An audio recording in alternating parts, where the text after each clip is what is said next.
Hello friends, आपका बहुत बहुत स्वागत है हमारे YouTube channel source of solutions पर। और आप देख रहे हैं हमारा टाइप स्क्रिप्ट का फुल ट्यूटोरियल सीरीज। दोस्तों, जैसा कि सीरीज के पिछले वीडियो में हमने डू वाइल लूप के बारे में देखा, हालांकि हमने सारे लूप्स को कवर कर लिया अभी सीरीज में।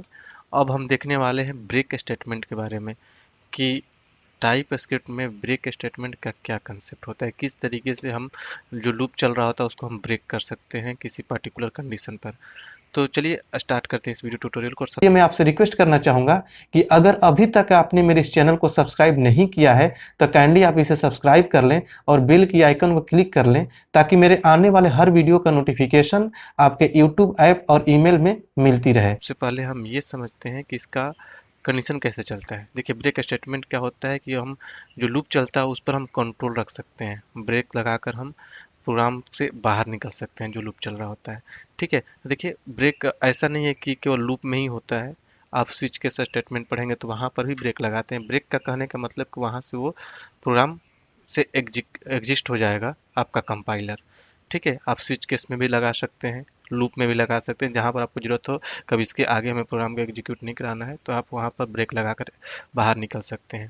हालांकि केवल ब्रेक लगा देने से कोई आपका मोटिव पूरा नहीं होता। आपको वहाँ पर देखना होगा कि हम किस चीज़ के लिए ब्रेक लगा रहे हैं। हम चाहते हैं कि हमारे लूप 10 टाइम्स चल रहा है तो किसी पर्टिकुलर नंबर पर आकर वो ब्रेक हो जाए।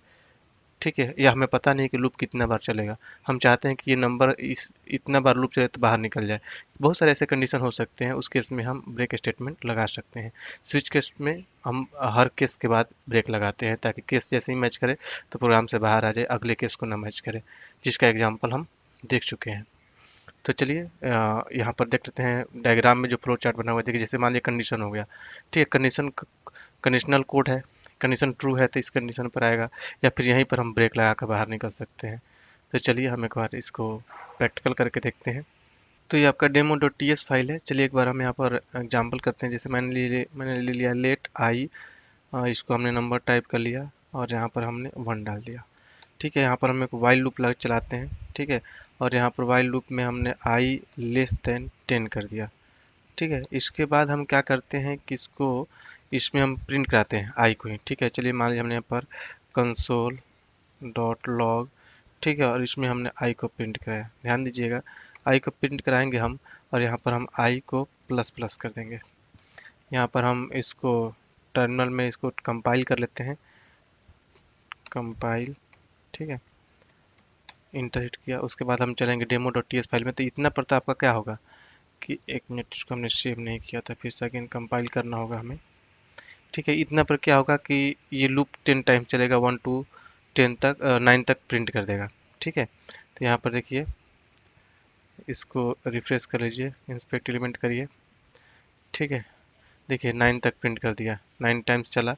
10 से लेस देन रहेगा तभी तक चलेगा। ठीक है, उसके बाद अगर हम मान लीजिए यहीं पर कहीं मान लीजिए हमने ब्रेक लगा दिया, तो ये ब्रेक लगाएंगे तो क्या होगा, ध्यान दीजिएगा। पहली बार आई चेक करेगा, आई वन वन को प्रिंट करके यहीं से ब्रेक करके बाहर निकल जाएगा। तो इससे तो कोई फायदा नहीं, हम किसी कंडीशन पर ब्रेक लगाते हैं। ठीक है, वो भी हम अभी करके देखेंगे। ब्रेक लगाने का मतलब कि इसके आगे अब एग्जीक्यूट नहीं करेगा। ठीक है, देखिए अब यहाँ पर क्या प्रिंट करेगा, रिफ्रेश करेंगे तो केवल 1 आया। 1 के बाद वो ब्रेक हो चुका है, बाहर निकल गया कंपाइलर। अब वो क्या करेगा, आगे के वैल्यू को प्रिंट नहीं कर रहा है। तो इसको हम किसी कंडीशन पर लगाते हैं। ठीक है, जैसे मान लीजिए हम चाहते हैं कि यहाँ पर जैसे मान लीजिए हमने इफ लगा दिया, इफ आई ये मॉडुलर 5 इक्वल टू 0।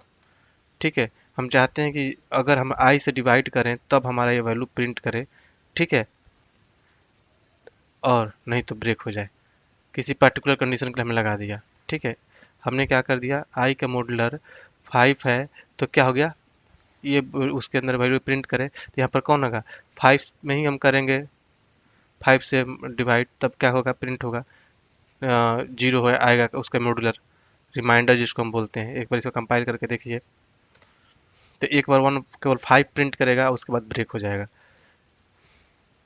देखिए यहाँ पर हमने रिफ्रेश किया, 1 सेकेंड, इसको हमने शायद सेव, इसको हम सेव कर लेते हैं एक बार। तो यहाँ पर कुछ भी नहीं इसलिए प्रिंट कर रहा है कि देखिए लूप क्या चल रहा है, आई क्या होगा 1 है। तो पहली बार तो ये इसके अंदर तो आएगा नहीं कि कुछ प्रिंट करेगा, यहाँ पर आएगा तुरंत ब्रेक हो गया। तो इसको हम सही तरीके से एग्जीक्यूट कराने के लिए क्या करेंगे, ब्रेक को यहाँ से कट करके इसके अंदर डाल देंगे। ठीक है, तो अब एक बार ये 5 प्रिंट करेगा और यहीं से बाहर निकल जाएगा। जितना बार लूप चलेगा हम कुछ प्रिंट नहीं कर रहे हैं। ठीक है, जैसे ही ये 5 आएगा, मतलब कि 5 मॉडुलर 5 होगा तभी 0 आएगा उसका रिमाइंडर। तो एक बार 5 प्रिंट करेगा और बाहर निकल जाएगा। देखिए एक बार यहाँ पर हम चलते हैं। अब यहाँ पर क्या होगा, देखिए 5 आया। ठीक है, इसके बाद एक चीज़ और देख लीजिए, अगर मान लीजिए हम इसको इक्वल टू कर दिए। ठीक है, इक्वल टू करके हम देख रहे हैं, मतलब कि अब 10 टाइम्स चलेगा, मतलब कि 10 मॉडुलर 5। अब क्या होगा, यहाँ पर रिमाइंडर कितना आएगा, उसके बेस पर भी ये देखिए क्या प्रिंट कर रहा है। रिफ्रेश कीजिए, 5। क्योंकि पहली बार जब 5 मिला था उसी टाइम में ब्रेक कर गया था। अब दूसरी बार इसको 5 मिलेगा भी, अगर वहाँ पर रिमाइंडर 0 आएगा भी, फिर भी नहीं आएगा, क्योंकि तो लूप से बाहर निकल चुका है। यही मैं आपको समझाने की कोशिश कर रहा था। जहाँ पर आप ब्रेक लगा देंगे उसके बाद वो एग्जीक्यूट करेगा ही नहीं। ठीक है, मान लीजिए लूप चल रहा है। ठीक है, हम यहाँ पर इसको बाहर निकालते हैं, दोनों इसको।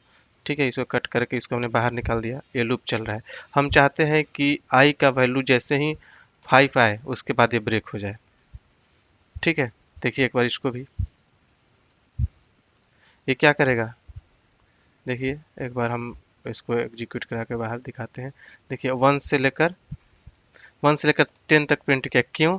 क्योंकि देखिए यहाँ पर हमने इक्वल इक्वल टू 0 कर रखा है। अगर जैसे ही मान लीजिए मैंने 5 कर दिया, ठीक है, जैसे ही 5 आई का वैल्यू 5 हो तो ब्रेक हो जाए, तो 1 से लेकर जैसे ही 4 तक रखे करेगा प्रिंट, उसको जैसे ही इसको 5 मिलेगा ब्रेक कर देगा, बाहर निकल जाएगा। जैसे मतलब कि हमें लूप पर अगर कंट्रोल करना हो, ठीक है, कितने के बाद हमें बाहर निकल जाना है, उस तरीके से अपने कंडीशन बेस पर इसको हम एग्जीक्यूट करा सकते हैं। देखिए 1 से लेकर 5 तक प्रिंट किया। ऐसा क्यों किया, ये भी सोचने वाली बात है। क्योंकि हमने तो 5 जैसे ही आया उसके बाद बाहर निकलना था हमें। लेकिन देखिए अब कोड में क्या हो रहा है, कोड को अच्छे से समझना है, डिबग करके भी आप देख सकते हैं। यहाँ पर डिबगर लगाकर देखिए यहाँ पर क्या हो रहा है कि एक बार पहले आकर प्रिंट किया, उसके बाद यहाँ पर ये वाला कंडीशन चेक कर रहा है। जिस तरीके से डू व्हाइल में हो रहा था, पहले प्रिंट कर रहे थे तब चेक कर रहा था, जैसे ही यहाँ पर आई का वैल्यू 5 किया तो 5 लेकर कहाँ गया, यहाँ पर प्रिंट किया, उसके बाद यहाँ पर आया। ठीक है, तो पहले तो 5 प्रिंट कर चुका है, उसके बाद चेक किया गया तो 5 इक्वल टू हो गया तो ब्रेक कर दिया, बाहर निकल गया। ठीक है, तो इस तरीके से लूप चलता है, ब्रेक स्टेटमेंट हम लगाते हैं। ठीक है, इसको अलग अलग तरीके से कंडीशन के बेस पर आप ब्रेक लगा कर देखिए किस कहाँ पर हमें कंट्रोल करना है, कहाँ के बाद हमें लूप को नहीं चलाना है, उस तरीके से आप इसको यूज कर सकते हैं। तो वही चीज़ हमने यहाँ पर समझाने की कोशिश किया है। फिर भी आपके माइंड में कोई कन्फ्यूजन हो तो आप हमारे कमेंट बॉक्स में शेयर कीजिए, हम उसको भी और अभी अच्छे से एक्सप्लेन करके लेकर आएंगे आपके कन्फ्यूजन को। तो इस वीडियो को ज़्यादा से ज़्यादा लाइक कीजिए, शेयर कीजिए। चलिए मिलते हैं अगले वीडियो में अगले टॉपिक के साथ। तब तक के लिए थैंक यू सो मच। और एक चीज़ और भी मैं आपको बताते चलूँ कि हम लाइव प्रोजेक्ट पर ट्रेनिंग देते हैं, ऑनलाइन क्लासेज होते हैं हमारे, जिसका लिंक इस वीडियो के डिस्क्रिप्शन बॉक्स में है। आप वहां से जाकर देख सकते हैं कि हमारे कौन कौन से क्लासेज चलते हैं, आप वहां से इनरोल कर सकते हैं। क्योंकि जो भी चीज़ें कॉर्पोरेट लेवल की होता है बिल्कुल ही डिटेल्स में होता है, वो सारी चीज़ें हम अपने क्लास में और भी डिटेल्स से बताते हैं। तो आप हमारा ऑनलाइन क्लास भी ज्वाइन कर सकते हैं, और जिसमें हम लाइव प्रोजेक्ट पर भी ट्रेनिंग देते हैं।